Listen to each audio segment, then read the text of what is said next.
Hello. I'm KCLau, a financial educator, author, and trainer. Let me tell you a story about my friend, a Malaysian who migrated to the San Francisco Silicon Valley. I visited him in the Bay Area during my last trip to California.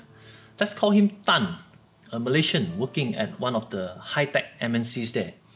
During our casual chit-chat, I asked about his son. Let's call the son Tan Jr., who is actually studying computer science at one of the best universities there. I voiced my thoughts that Tan Jr.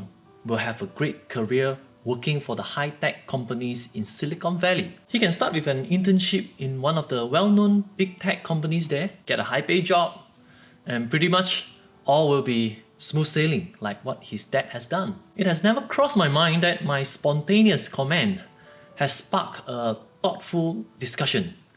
My friend Tan has a plan to inspire his son to achieve greatness. It has gotten me to contemplate the issue of parenting deeply. Tan said that he actually told his son not to get a job. Why get a job? Why rely on stable pay? Tan elaborated that nothing is unique about buying a decent car, purchasing a decent house, and living the American dream. As the father, he has done all that. And his only son is going to inherit all the nice houses and cars one day. Therefore, Tan encourages his son to pursue the next stage. His junior should venture into something more significant. He can start a business or join a tech startup. Tan added, "Use my car, stay in my house, we can feed you. No worries about that, no? Just start up something, be bold. We will assist you in achieving new heights. Something that we haven't achieved yet." That's a very motivating speech. Come to think about it, Tan has actually made a great point. That's how we actually achieve what we have today, isn't it? We are here because of what our parents prepared for us. My parents were not highly educated. They never had the chance to do so. My father studied until primary school standard 3 and left school to support his siblings and single mother. Meanwhile, my mother got to standard 4 and she was one of the top students in her class when she stopped. But in her family, females didn't get to study. Consequently, both my parents worked full-time before 10 years old due to poverty. My parents understand that they missed many opportunities because they didn't complete formal education. So in their mind, they have to make a difference for the next generation, my siblings and me. Education is our way out of the hard life they endure. One of the best decisions was to move the family from a small village 15 kilometers east of Baling to Sungai Petani. There I got to study in a reputable public school. No matter how hard life was, my mother told me that the most important thing for me to accomplish at that time was to get a good grade, so I could get into a university and be a knowledge worker. I will have a much easier life working in offices rather than in the jungle like my father, who was a lumberjack. I remember that sometimes when I helped her with some house chores, she would take over and ask me to focus on my study instead. Therefore, I got a very conducive environment to study hard and got good grades. I might be the only student in my school who scored 10A in SPM without any extra tuition classes. Making my parents proud is one thing, but because of the groundwork that they laid for us, plus their sacrifice, I get to live a good life that they have never been able to. I think that if they had had a different mindset, my life could be totally different. Imagine if they thought, my life was tough and I wanted you to go through the same hardship. You shouldn't have an easy life. Why should I spend my savings on your piano lessons? If you don't spend my money, I have more for vacations. I get to have the things I want. Luckily, they are not like that. I am fortunate that my parents have a growth mindset and they are great role models. They sacrifice themselves for the next generation, so we can do better than them. Now my son is a teenage boy. He's our only son, and one day he will also inherit a portion of our wealth if we don't spend it all in our lifetime.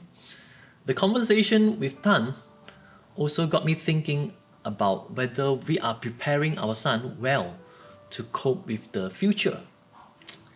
Pulling out Buffett's quote here, leave the children enough so that they can do anything, but not enough that they can do nothing. The more I think about it, I guess I shouldn't be content to prepare him just the bare minimum. As parents, we definitely want to see him achieve more success than we do. If you're inspired to start a business, do one bigger than mine. If you are going to be a musician, put in the 10,000 hours of required practice to achieve excellence. If you desire to be a fund manager, we also support you wholeheartedly. I discussed this with my wife, and we came to a consensus that he should have the freedom to pursue what he values in life. He might not have the aspiration to be an entrepreneur, so that's fine with us too. We just want him to be happy, take control of his life, and dictate his own destiny and become a success story of his own.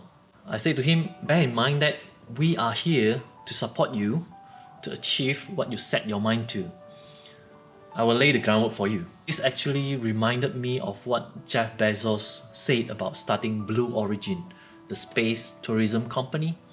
We need to go to space because the Earth seems big, but it is finite. However, someone has to lay the groundwork for efficient space travel. You see, Bezos started Amazon in 1994. All of the heavy lifting infrastructure needed for Amazon to exist was already in place. They did not have to build a transportation system to deliver packages. It existed already because of the US Postal Service, UPS and FedEx, you see. Amazon got to stand on top of that infrastructure. Similarly, we won't have Google and Facebook and TikTok if nobody invests in the internet infrastructure. We are here today because our ancestor laid the groundwork for us.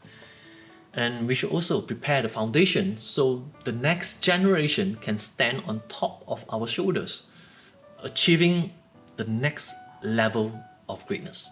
Before you have billions of dollars required to solve humanity's biggest challenge, isn't it just a simple idea to start from your family? Big things start small. Do what's necessary now so your children can be better than you. My name is KCLau. I'm a financial educator who authored the best-selling book, Money Smart, Achieve Your Financial Goals Faster with Less.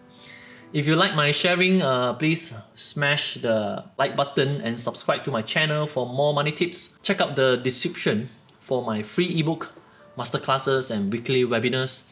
If you want to hear my piano solo composition inspired by this topic, stay on this video for the next 4 minutes. Be smarter with money.